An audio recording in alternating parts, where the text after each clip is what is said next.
Amis passionnés de cuisine, bonjour. Vous êtes spécialisé dans un domaine culinaire précis et vous souhaitez vous lancer dans le blogging, ou bien vous avez déjà commencé un blog culinaire et vous vous demandez combien ça rapporte vraiment. Je vais vous dévoiler dans cette vidéo le salaire moyen d'un blogueur culinaire en France. Pour ceux qui ne me connaissent pas, je suis Sarah et grâce à mon expérience, j'ai créé Business Passion Cuisine qui est une formation complète qui vous guide pas à pas dans la création et le développement de votre business en ligne sur la base de votre passion pour la cuisine. Avant de poursuivre cette vidéo, n'oubliez pas de cliquer sur s'abonner pour ne rien rater de mes conseils et mes astuces qui vous aideront dans la création et le développement de votre business en ligne. Donc avant de vous dévoiler ce que gagne en moyenne un blogueur culinaire, je vais vous expliquer de quelle manière j'ai procédé. Je ne serai pas vraiment objective si je vous dévoilais simplement les revenus de mes activités de blogging, alors j'ai préféré sonder d'autres blogueurs. J'ai interrogé 15 blogueurs, parmi eux des blogs récents et des blogs plus anciens. Donc voici les questions qui leur ont été posées. Depuis quand votre blog existe? Avez-vous une activité professionnelle sans rapport avec la cuisine? Votre activité culinaire vous permet-elle de vivre de votre passion? Quelle est approximativement votre rémunération mensuelle? Quelle proportion environ provient de la publicité sur votre site ou votre blog? Si vous deviez donner un conseil à des futurs blogueurs culinaires, et quelles sont selon vous les erreurs à éviter lorsque l'on se lance dans le blogging culinaire? Alors ça n'a pas été très simple. Donc pour avoir 10 retours, j'ai envoyé 15 demandes parce que je sais que c'est pas évident pour les blogueurs de parler de leur salaire, de parler de leur rémunération. Alors soit parce que vis-à-vis de leurs lecteurs, ils ne se sentent pas à l'aise, soit parce qu'ils ont peur d'être plagiés, ou encore, et c'est là où c'est un petit peu plus étonnant, c'est qu'ils ont réussi, donc ils ne sont pas forcément à l'aise avec le fait de conseiller d'autres personnes pour que eux-mêmes réussissent. Voilà. C'est pas ma vision des choses, mais dans tous les cas, ce qui est intéressant et ce qui est rassurant, c'est que j'ai réussi à avoir 10 retours de blogueurs. Donc certains des blogueurs sondés ont préféré par contre rester anonymes. Alors je leur ai demandé évidemment si je pouvais citer leur blog sur cette vidéo. Ayant eu des retours négatifs de certains et par souci d'équité, je préfère n'en citer aucun. Donc les résultats de ce sondage. Il faut savoir que tout d'abord, les blogs les plus récents parmi les blogueurs interrogés ont 1 à 2 ans d'existence et les blogs les plus anciens 4 à 8 ans. Donc 6 d'entre eux, donc sur la totalité, sur les 10, 6 d'entre eux n'ont pas d'autres activités professionnelles que celles en rapport avec leur passion, dont 2 des blogs les plus anciens. Ils déclarent gagner suffisamment d'argent de leur activité de blogging pour ne pas avoir besoin de travailler à côté. Pour les autres, ils déclarent faire ça uniquement par hobby ou ne sont pas encore parvenus à vivre de leur blog. Pour ce qui est de leur rémunération, tenez-vous prêts car les blogueurs interrogés déclarent gagner entre 3 000 € et 15 000 € par mois, dont 20% qui proviennent de la publicité sur leur site ou sur leur blog, ou d'activités type affiliation ou partenariat. Ce qui est énorme, en sachant que certains n'ont pas voulu répondre sur la question de la rémunération. Autrement dit, on peut supposer que c'était tellement indécent qu'ils ne souhaitaient pas le communiquer. Et par ailleurs, comme je vous l'expliquais en début de vidéo, certains blogueurs n'ont pas vocation à vivre de leur passion, ou alors ils n'ont pas acquis les techniques nécessaires pour pouvoir en vivre. D'autre part, ce qu'il faut comprendre,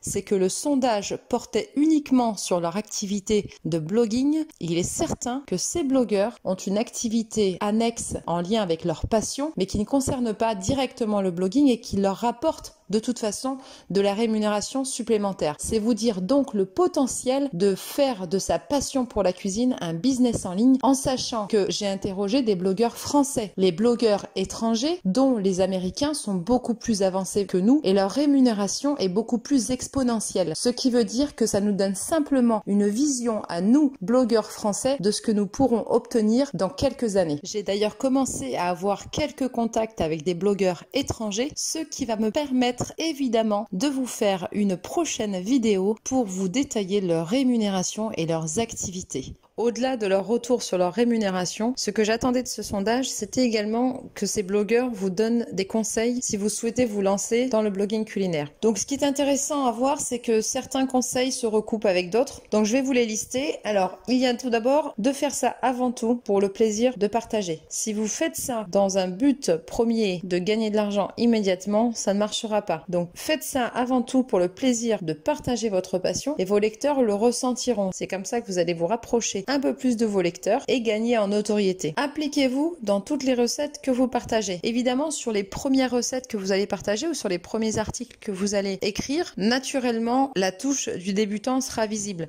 Mais n'ayez pas peur de publier quand même. Vous allez voir au fur et à mesure que vous allez vous appliquer, que vous allez améliorer vos articles et enrichir vos recettes. Mais dans tous les cas, gardez en tête le fait de vous appliquer. Le but, c'est de toute façon de toujours faire mieux que les débuts. Ensuite, soignez votre image sur les réseaux sociaux. C'est un point que j'avais déjà évoqué dans une précédente vidéo. Il est important de soigner votre image sur les différents réseaux sociaux car c'est ce qui va contribuer à votre e-réputation et à l'image que vous allez renvoyer à vos lecteurs. Instaurez une routine pour fournir un maximum de contenu. Donc ça veut dire tout simplement soyez rigoureux dans la publication de votre contenu. Instaurez-vous une routine pour vos articles, pour vos recettes, pour vos vidéos, de manière à pouvoir fournir à vos lecteurs de manière régulière des informations importantes, du contenu intéressant. Croyez en vous. Ça, c'est valable dans tout ce que vous faites dans la vie et pas uniquement sur le blogging. Donc croyez en vous et en votre projet. C'est comme ça que vous réussirez. Un petit conseil, vous allez sûrement parler de votre projet autour de vous. Ça, c'est mon retour d'expérience personnelle. Faites attention car généralement, les retours négatifs que vous allez avoir sont des retours qui proviennent de personnes qui n'ont même pas tenté, qui n'ont jamais expérimenté le blogging. Donc croyez en vous. À partir du moment où vous avez une idée en tête, allez jusqu'au bout de cette idée. Soyez rigoureux et régulier. Donc ça rejoint le fait de s'instaurer une routine pour fournir un maximum de contenu. Il faut absolument publier de manière régulière du contenu sur votre site et sur votre blog. Ça va quelque part rassurer vos lecteurs et ça va également vous obliger à garder votre blog actif car vous savez que derrière vos lecteurs attendent du contenu. Considérez votre blog comme une vraie activité professionnelle. Ça veut dire quoi? Ça veut pas dire qu'il faut passer 35 heures par semaine sur votre blog. Ça veut simplement dire que vous allez planifier vos actions, vous fixer des objectifs et que vous allez travailler sur votre blog de manière régulière et professionnelle. Ensuite, on vous conseille également de croire en vos compétences. Donc ça rejoint le fait de croire en vous. Donc croyez en vous et vos compétences. Vous seul êtes capable de savoir ce que valent réellement vos compétences. Donc ne laissez pas la place à la démotivation. Ensuite, soyez fidèle à vous-même et à vos convictions. À partir du moment où vous avez une identité propre, gardez-la jusqu'au bout. Soyez le plus authentique possible et restez proche de vos lecteurs. Il est très facile quand on blogue de dévier de notre ligne directrice, de notre champ d'action. Prenez le temps de vous intéresser à vos lecteurs, prenez le temps de vous intéresser à leurs demandes, prenez le temps de les comprendre pour mieux adapter votre contenu. Enfin, je leur ai demandé quelles étaient, selon eux, les erreurs à éviter lorsqu'on se lance dans le blogging. Donc, tout d'abord, commencer un blog sans le faire vivre régulièrement. Ça, c'est une erreur, effectivement, car si l'on suit les conseils qui vous ont été donnés juste avant, il est important de faire vivre régulièrement votre blog. Donc, c'est une erreur de commencer un blog sans le faire vivre régulièrement avec du contenu au moins toutes les semaines. Ensuite, le rythme, c'est vous qui allez vous approprier votre propre rythme.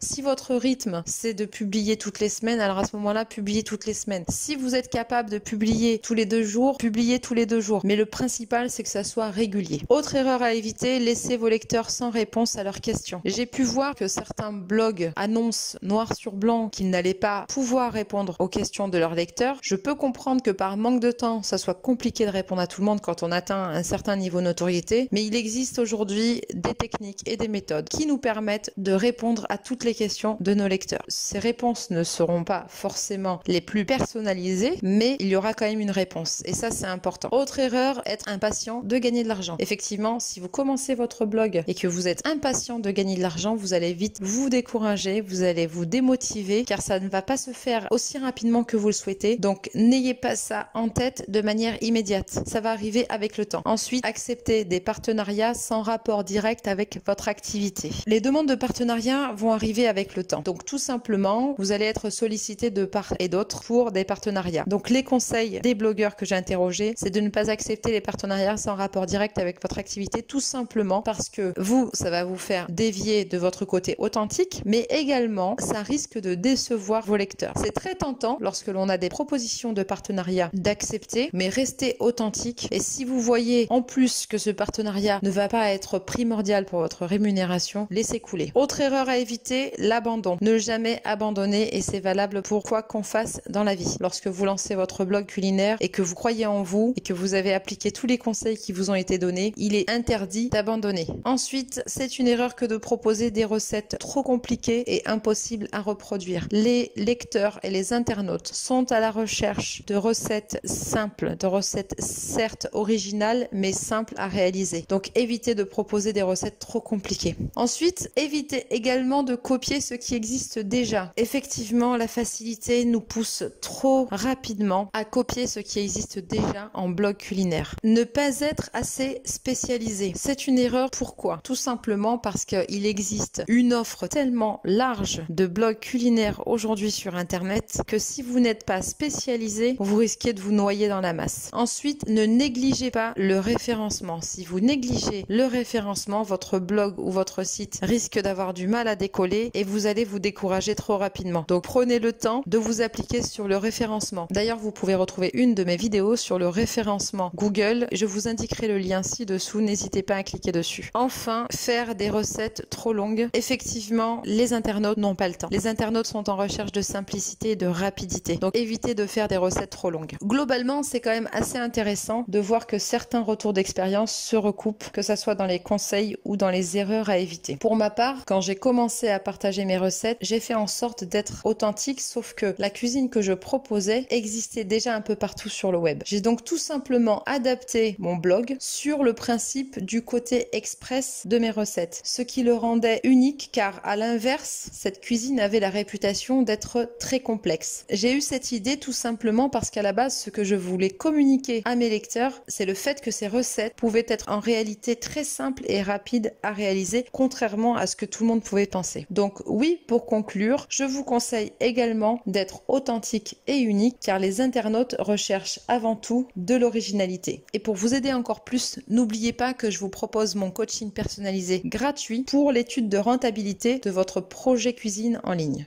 Voilà, j'espère que cette vidéo vous a apporté des réponses à certaines de vos interrogations.